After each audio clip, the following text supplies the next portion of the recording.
Scripture reading this morning comes from the Apostle John, John 18, chapter 18, verses 33 and 38.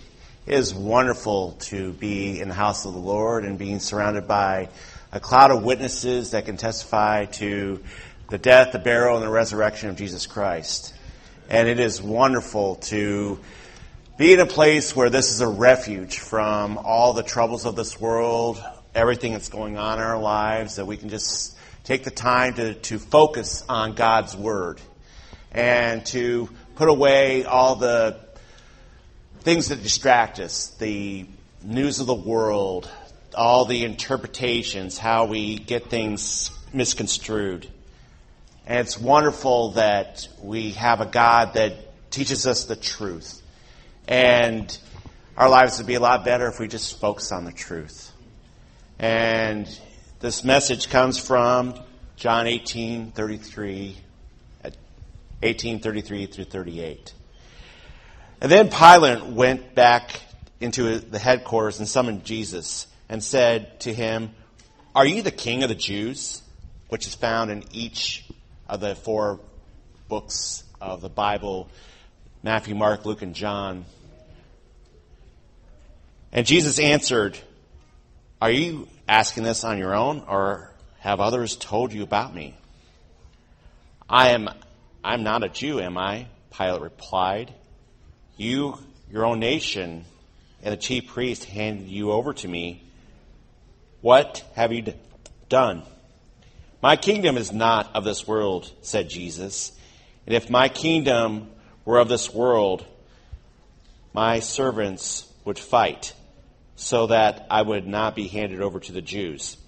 And as it is, my kingdom does not have its origins here." "You're a king then?" Pilate asked. "You say that I'm a king," Jesus replied, and I love this next part. "I was born for this." And this just jumped out at me this morning when I was reading over this. I was born for this. I came into this world to die for your sins. And we just remembered with the communion about the death, the burial, resurrection of Jesus Christ. And I have come into this world for this, to testify to the truth. And everyone who is of the truth listens to my voice. "What is the truth?" said Pilate. And he said this, and he went out to the Jews again and told them, "I find no grounds for charging him." Thank you.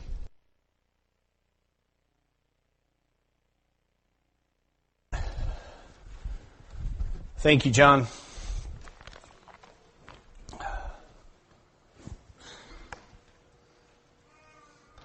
Those of you over here can't see, I just put a green apple and a red apple on the podium rails here.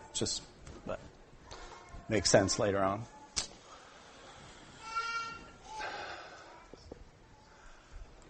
When I was in junior high school,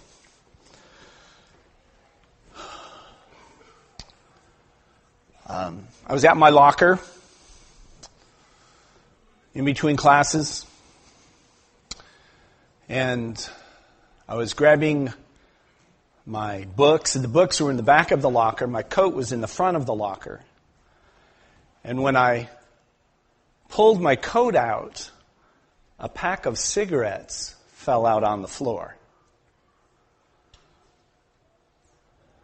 Yeah, I know it sounds mild today. Is that all that fell out? It's just cigarettes? So? And unfortunately, one of the teachers just happened to be walking by. And so I got busted. And he said, "Where did you get those?" And I said, "Well, they're not mine." Someone said, "Yeah, right. What do you mean by that?" So he took me down to the office. Complication with this is my mom was a teacher's aide at that same school. So guess who was in the meeting? And so they asked me again, where "Where did you get the cigarettes?" I said, "They're not mine." "Where did you get them?" Well, I made a pretty passionate and dramatic plea that I was just holding them for a friend. And they continued to try and get me to confess that those were my cigarettes. I needed to be punished. They wanted to punish me for this infraction. And I remember how I acted was, looking back, I was just so embarrassed. I was lying. But my mom said, "Dennis usually doesn't lie. I think he's telling the truth." And I got off. I got away with it.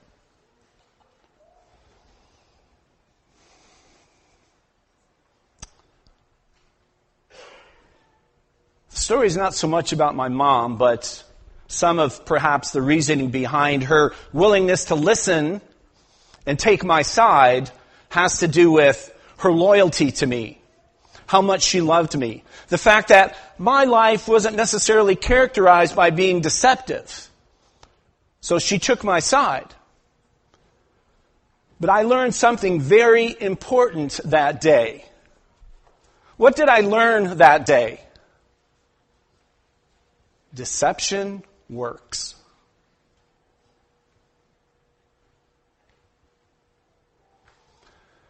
And so the next 7 years of my life was a series of doing things I shouldn't do and then trying to cover up because I didn't want to get in trouble. I bought those cigarettes. I had my own money. I had a paper route. I did lawn work. I bought those cigarettes with my money. That was the truth. But I learned that day deception works. And until I came to account for that, that is where my life would be.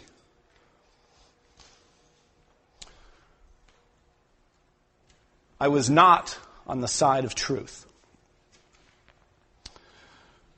Last week, I'd mentioned that the crucifixion of Jesus is an historical fact. It is a stated truth of the Christian faith. It's a truth statement. It is the truth.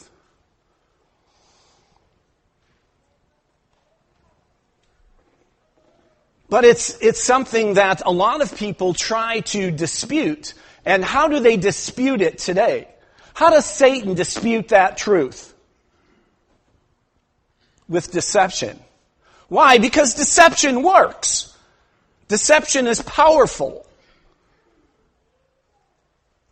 Deception can get a kid off on the charge of possession of a controlled substance in junior high school, or it can get a president or a media mogul or whoever utilizes it. It works up to a point. And at some point in your life, you have to decide what side you're going to be on. Are you going to be on the side of truth, or are you going to be on the side of lies?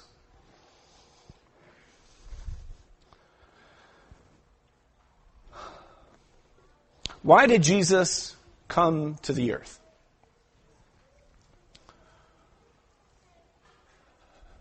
Why did Jesus come to the earth? That's our controlling idea this morning. And there are a lot of basic reasons that we might give to that question.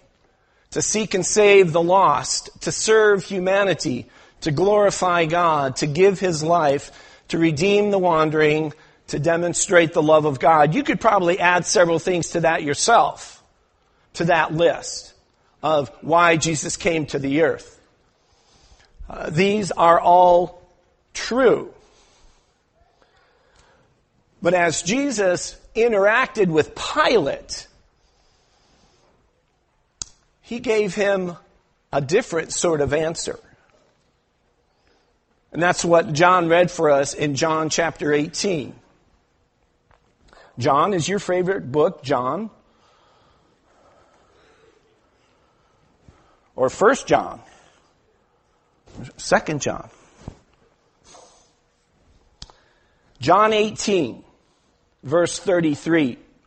Jesus has this discussion, and it's really an interrogation that Jesus is undergoing. And the interrogation goes a little something like this.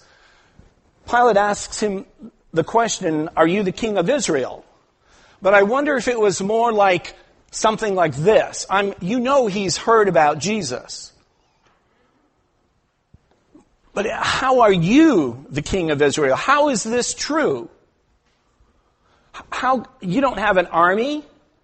It doesn't seem to have a very developed plan of attack to overthrow the government.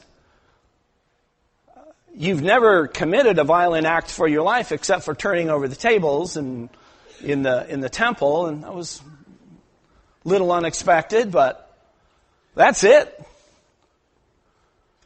You're the king?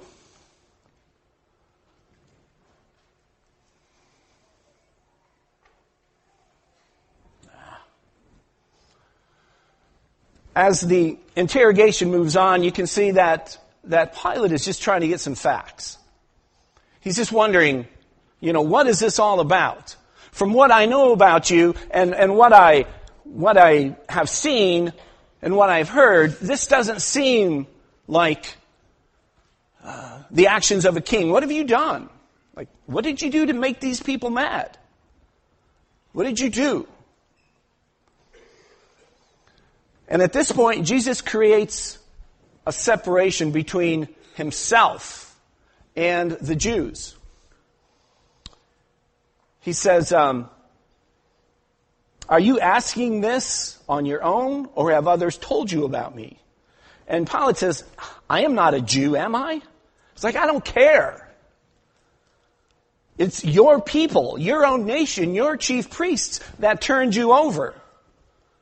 What have you done? And Jesus said, my kingdom is not of this world. My servants would fight so that I wouldn't be handed over to the Jews if I was. So Jesus is creating the separation between the accusations and these people making the accusations and himself. From the outside, it appears that Jesus and the Jews are on the same team, but they're not. One of them is dealing with truth. The other one is dealing with deception. And Pilate has to make a determination about this guy. Pilate has to figure this out.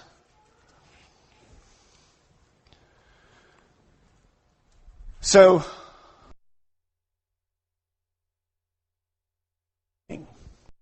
read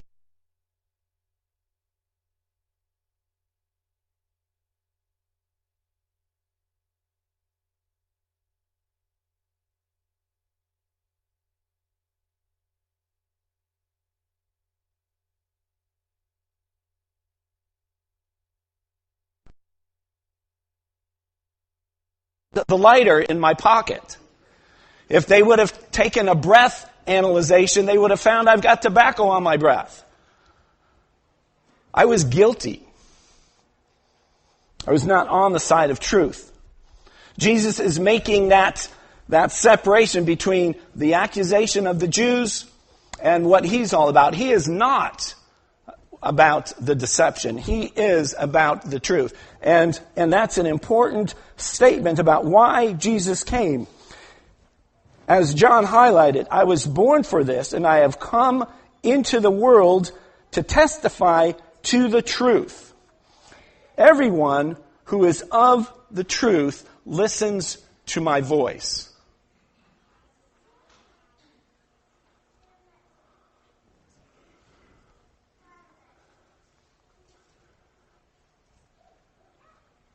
So there's two sides that are set up here.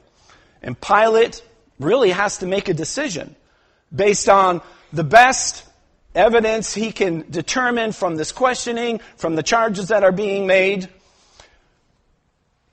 And ultimately, you know what he decided?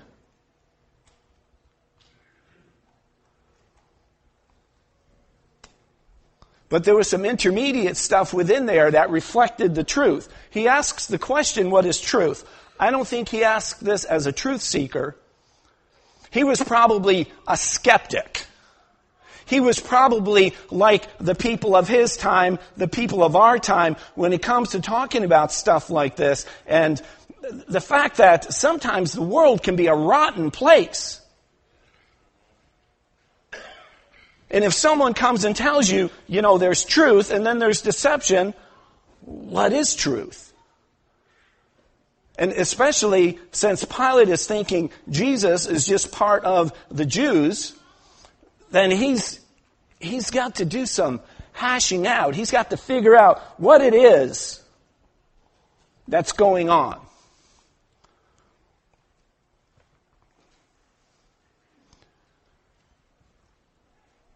Pilate decided that Jesus wasn't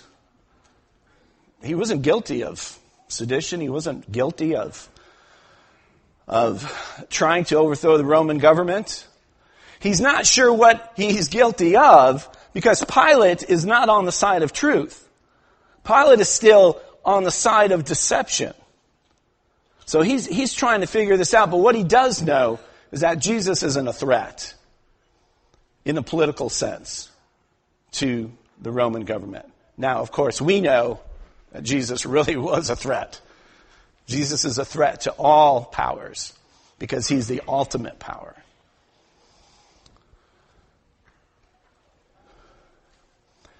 And I find it interesting, the choice of the Jews, who they chose to, Pilate, he says, okay, I'll make you an offer here. It is our custom to let one of your people go that we're holding in prison. We'll just let Jesus go. And who do they want?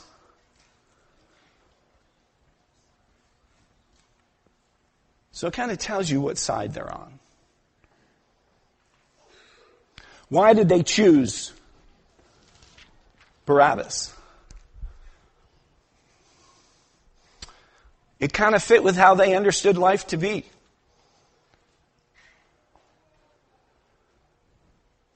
Why did my mom choose to listen to me and defend me? Now, I'm not throwing my mom under the bus. I put her in a very difficult position that day. She listened because she loved me. I was more important to her than whatever else was going on around her. So, but that's what deception does. It tricks you into believing the wrong thing, right? That's the purpose of deception. To get you to do something that the person who's directing the activity wants you to do. So the basic reason Jesus came was to establish what was truth and what was deception. And everyone on the side of truth listens to him. And so Pilate's got to say, where am I? And he wasn't on the right side, but he knew. See, and that's one of your signs about truth and deception. If you're listening to something and it doesn't seem right, my mom should have said, Dennis, the evidence looks pretty bad. You need to fess up. And this meeting isn't ending until you tell the truth. She might say, I don't want you to be a person who lies. I don't want this to be your defining moment in life. I want you to tell me the truth. And Jesus came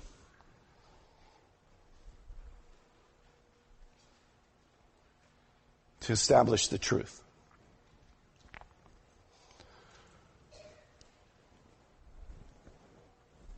He came to draw the lines of the last battle in the cosmic war.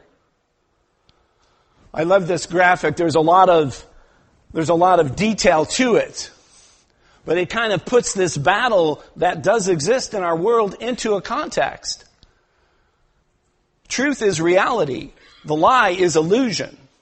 And those two things have been in conflict since the very beginning. I love it says, we are either imago Deo or imago Gou. We are either in the image of God or in the image of goo. See, isn't that what they're trying to tell us? Isn't that what the deceptive side, that we weren't created by a loving and generous and graceful God? We're just the product of goo? I think it's funny.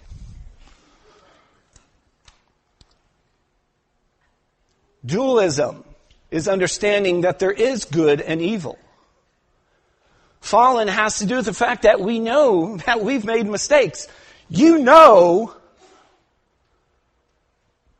you're a dirty, filthy liar. Right? We know that. We can't cover that up. But we also know there's redemption. And in the world system, in the eye and the illusion, it's monistic. There's just one thing. Good. And soon as we try hard enough, we can self-actualize good for ourselves. You can decide whether or not you see evidence in that, the possibility of that. When I read that statement, I go, that doesn't seem true. Because written history has taught us a lot. It's taught us that that's a dream. That's an illusion. Jesus was infatuated with the truth. 75 times in his statements in the Gospels, he says, "Truly I say." He's making truth statements. In the book of John alone, 25 times, he uses this double emphasis word, truly, truly. Jesus is emphatic about truth. Truth is that which conforms to fact or reality. And so Jesus has come to draw the lines in the final battle of the cosmic war. He has come and established the two sides, truth and deception.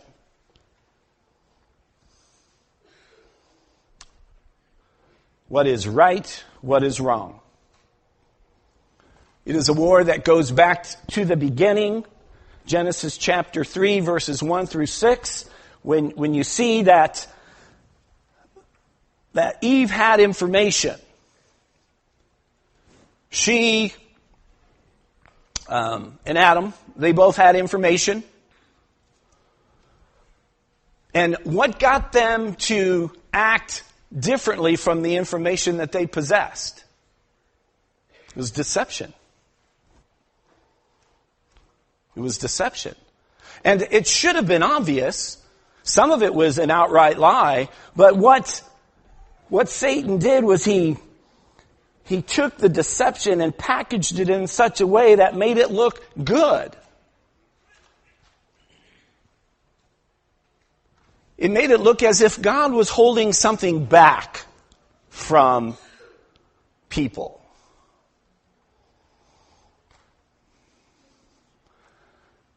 And it looked good to the eye. It was pleasing. He said it was desirable for gaining wisdom. And all your dreams will be fulfilled. And so they choose. They make a decision. And that's where the two apples come in here. I want to be careful that I'm not perpetuating a false biblical stereotype, or a false religious stereotype, I guess it is, that Adam and Eve were deceived and they ate the apple. Someone said it was probably a pomegranate tree. I don't know what it was. Anyways, it's like they had experienced good.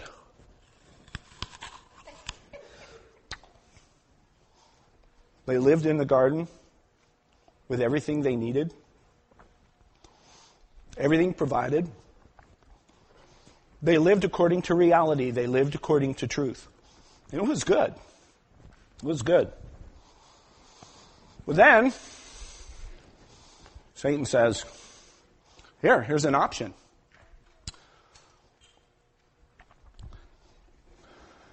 What kind of apple is this? Red delicious, yeah. That is good. It's delicious.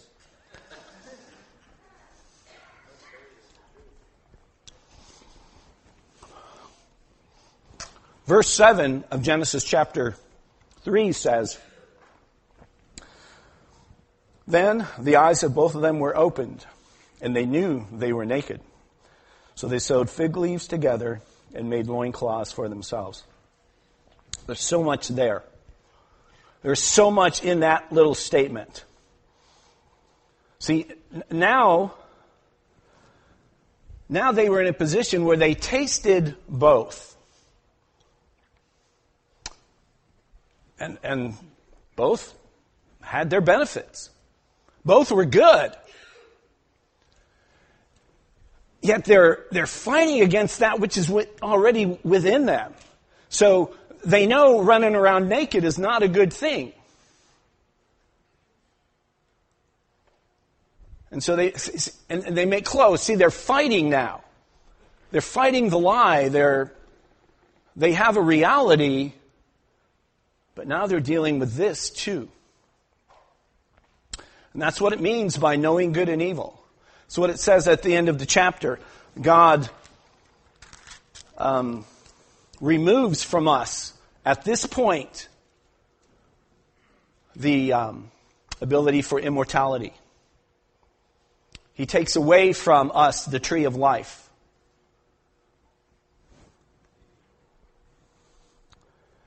Verse 22, the Lord God said, "Since man has become like one of us, knowing good and evil,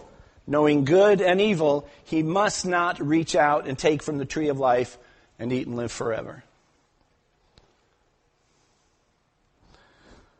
So immortality is taken from us temporarily, but it's still within us. That's Imago Dei. Created in the image of God. And they're caught in the middle. We feel caught in the middle, don't we? The deception, it works because it's not true, but it's truthy. We might say, he makes a good point. But just because someone makes a good point, that doesn't make it true. It's just a good point. Satan had a good point. I had a good point. I didn't want to get in trouble. My cause was worth utilizing deception so that I could get my way.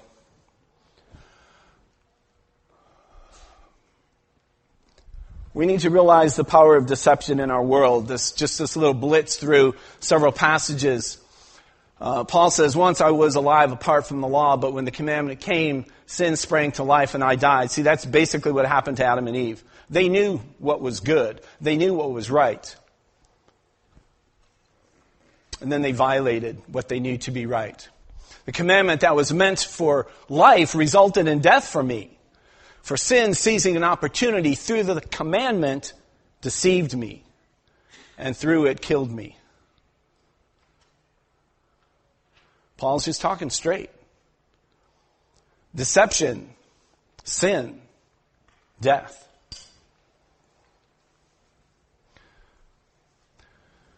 Ephesians 4:22 through 24, you took off your former way of life, the old self that is corrupted by deceitful desires. You're being renewed in the spirit of your minds. You put on the new self, the one created according to God's likeness in righteousness and purity of the truth. You put off the deceitful desires and took on the purity of truth. Paul says, 2 Thessalonians chapter 2, verse 9, the coming of the lawless one is based on Satan's working with all kinds of false miracles, signs, and wonders, with every unrighteous deception among those who are perishing. See, he's trying real hard to make you think he is God. He's got the false miracles. If you read the book of Revelation, he's got the false wounded sacrifice. It says they perished because they did not accept the love of the truth in order to be saved. They chose poorly. And then the Hebrew writer says, watch out, brothers, so that there won't be in any of you an evil, unbelieving heart that departs from the living God. But encourage each other while it is day, while it is still called today, so that none of you is hardened by sin's deceptions. Now, you're saying, so that can affect God's people? Deception can affect God's people? Yeah. Yeah, that's what he's telling us. He says, watch out for it. Watch out for it. So you don't make a stand for deception. Can you imagine doing that? That's kind of what my mom did. Again, I don't want to throw her under the bus. I put her there. Satan puts you there too. So, I want to encourage you to take a side this morning. Satan's attempt with all of the noise in our culture is to lead you astray. And the place where we find this, Matthew 24:24, Jesus is talking about religious people who will come and lead you astray, if that were possible. That's Satan's goal, to lead you astray. Paul tells us Satan appears as an angel of light, 2 Corinthians 11, 14, and 15. Satan appears as an angel of light. And then he says, it's no wonder his servants do the same thing. And when he says servants, I don't think he's talking about the demons. I think he's talking about the people who have surrendered the war or who are on the wrong side. Those who embrace deception as opposed to those who embrace truth. Protect against deception. Guard your mind. Learn the truth. Open your eyes to what's going on out there.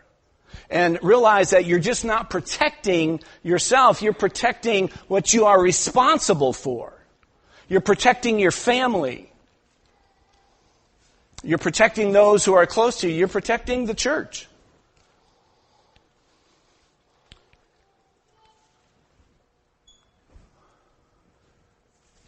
We protect against deception by knowing the truth. Galatians 5:22 and 23. In that passage, we have what we call the fruit of the Spirit. If you want to know what deception is, it's the opposite of those things. If you see the opposite, run. If you see the opposite, ask, question, what is this? Is this true? And pursue integrity of faith. And that just means that I have, as a Christian, decided to take a side for truth. And so not only do I say, I'm a Christian, I live like I'm a Christian. See, Satan wants to tell us, you don't have to worry about that too much. He's got your back. If you're a Christian, live like a Christian.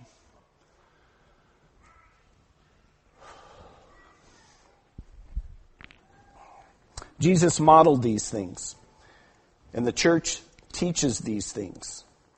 And we have to personally embrace these things.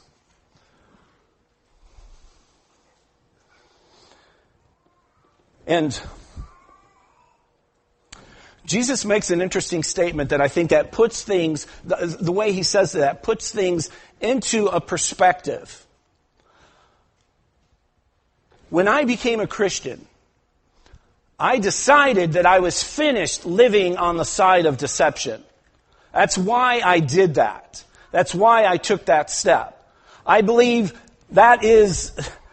Some people say, well, why should I be baptized? Or what is baptism? Baptism is that time when I say, I'm done living the deception. When I say I'm done living the deception, I'm kind of putting myself on a side, aren't I? I'm putting myself on the side of truth. And that prepares me to hear his voice.